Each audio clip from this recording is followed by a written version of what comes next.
Hi. Um, so I came on to talk about the past.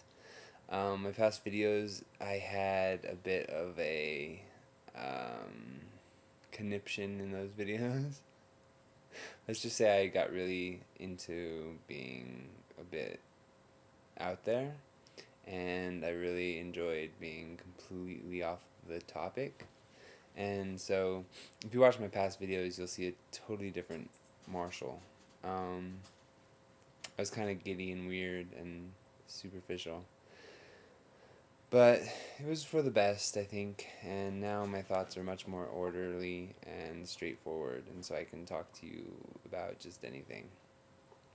The irony is, I have less to talk about now than I did then, but that's neither here nor there. I just got this book, Seth Speaks. I bought it for $6 at a used bookstore. It's 500 pages, and it's all about how this woman, Jane Roberts, channeled the being of the essence of another being, and how he spoke through her and wrote a book through her. And it reminded me a lot of my own experience because that's what I did, and that's what I called it, channeling. But I never really shared it with the public. I mean, I shared it a little bit on YouTube. I did Dustin Hoffman, for instance. I channeled him. He may or may not be aware of it, but I channeled a lot of people, and I saw them. Like, I actually visually saw them, and I don't know. I just had a lot of fun then, just being zany and off the wall, and just people don't like it. You know, they think I'm crazy and they think I need help, but in a way I did, in a way I was, and so I did get help, and now I'm no longer crazy. I can speak normally, and I just think it's funny that people don't understand me. Because I think there's a side of all of us that's a little bit off the wall and a little bit zany, and I don't know. I just feel like a bit cut off from the world for a while. But I'm starting to get back into the swing of things, and I'm starting to feel like really clear headed. And it's just the hard part is that I don't have anything to say anymore. And I liked talking. I liked having something to say. But when I watch those videos, it's like some of them I didn't really say anything, and some of them I said something, but it wasn't really that clear. So and now I have this great video camera and this great microphone, and well, better anyway, and I can't seem to get to that place that I was at. But I guess this is not really relevant to your day or what you're going through, but I just thought I'd share that with you.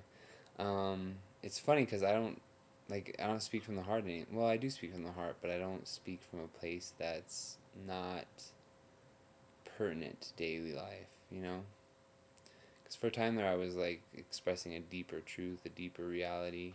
Not deeper, but just different. I was consciously aware of like a million other realms of existence, and I was like completely in that place of not having to know what this reality was about alone. I had this reality and then several other realities, and it was like this wild adventure.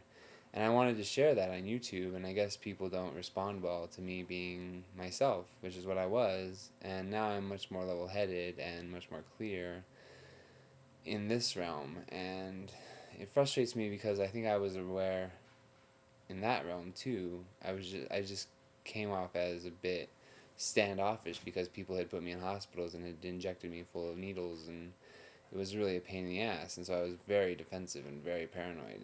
And I don't think people realize that it's not because of the illness or what they call an illness that you're paranoid. It's because of the way they start to respond to you because of how you're responding. And I think really they're paranoid because they don't know where you're coming from, and they feel like you should be like a nice guy just like everybody else, and you should have a job, and you should have an apartment, and you should be living your life. You know what I'm saying? They want you to be like in the norm, in that rut where you're just like, hi, nice to meet you. My name is Marshall. I work in such and such. I do this for vacation. I do this for fun. This is what I do. This is how I do it. You want to play some chess? And it's like when you come at them with like, Dustin Hoffman is talking to me right now, I get a little upset. And so I still think society has a long way to go in accepting people who aren't like them and who are different. And I think it has a long way to go because society still says, "Oh yeah, we accept you," but then you get sucked into that like Target, Walmart kind of like appeal where like or whatever, or Armani Exchange, or wherever you shop. But it's all the same, really. I mean, you're just getting streamlined into that narrow bias that says, you're a consumer and you're a slave for the corporation, and that's all that you will ever be. And it's sad because there's so much more in the universe, and there's so much more out there. I mean, like, I became a spaceship and flew through space, and I met aliens, and I encountered new creatures and new life forms, and I like did all kinds of wonderful, amazing things. I mean, like, I fed the homeless, and I mean, just in ways that you can't understand. Like, I created my world before it manifested, and I still do that. And I think you can all create your worlds before they manifest. And I know that's kind of one of the messages of Seth Speaks, is that we create our reality. Like, it's our creation. And so, like, that eases my fears a lot, because I feel like I created my reality and it's going to be a good one. But I still have fears that there are things that maybe I want to experience that aren't so heavenly, and maybe there are things that I need to experience that aren't so heavenly for whatever reason. But I'm getting to the point where I no longer believe in punishment or reward, and I don't see cause and effect in that light anymore. I think a lot of people tend to narrowly view cause and effect, like it's just like a fact of life and you just accept it, and then you don't analyze it or examine it, and that's kind of upsetting to me.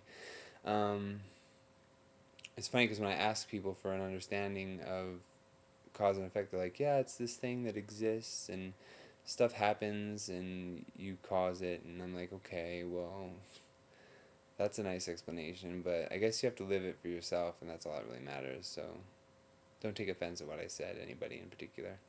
um, I just think that there's like, I think that eventually you can get to the point where you see the cause and the effect of things, and that's important to me. Is if I'm going to believe in cause and effect, or if I'm going to attribute my life to cause and effect, then I'm going to see cause and effect. I don't want to just say, oh yeah, there's cause and effect, and be like living blissfully in that ignorance, So I mean, that's just one example of my frustration with religion and with science. It's just like, I mean, I guess science is okay in the sense that it like explains things, but I feel like people see what they want to see. Even when they're looking, like for instance, like when they're looking at a microbe, they look for what they want to look for, and I don't think they get that on any certain level. I think scientists are often surprised to find that they find exactly what they're looking for, and then I think there are times when they find something they weren't looking for, and I think that's the real genius science, is when somebody doesn't find what they're looking for. And I think those are the really great breakthroughs, like E=mc² and curved space and stuff like that. I don't think Einstein was looking for those things, and God knows what he was looking for, but what he found was real science, I think. But like scientists who go out there and like print all these like long elaborate papers on all this nonsense and bullshit, I think that's just their own theory on stuff, and they don't really have any real insight. But I could be wrong. I mean, I haven't studied science a lot, but that's just the gist I get from reading science texts in school. It's like, this is what it is, and this is how it is, and that's all there is. And you're like, no, you know? And I don't want to dissect a frog. I want to learn to talk to a frog, a living frog, and communicate anyway. I think that's very possible. But, like, it's just, I think we live in a very narrow society that's focused on mainly on death, sickness, and who can blame them? I mean, they want to escape the suffering of life, which is death, sickness, birth, and aging. And I think that that's kind of a sad kind of experience, that people want to escape it rather than grow in understanding of it. I wanted to escape it too, so I'm not like, I don't want to be a hypocrite, because I tried really hard to escape it, but now I'm just trying to live in it and understand it for what it is. Anyway, that's my video for today. I'll probably make another video soon. It's nice kind of being here and not being up or down. I'm in the middle, which is nice. So, thank you, medication. I still think I channeled, and that's a part of my so-called illness. So, I don't think I was really ill, but the medication makes me more like the rest of you. So, if that makes you happy, then bravo for you. Ta-ta. Pieces of 8.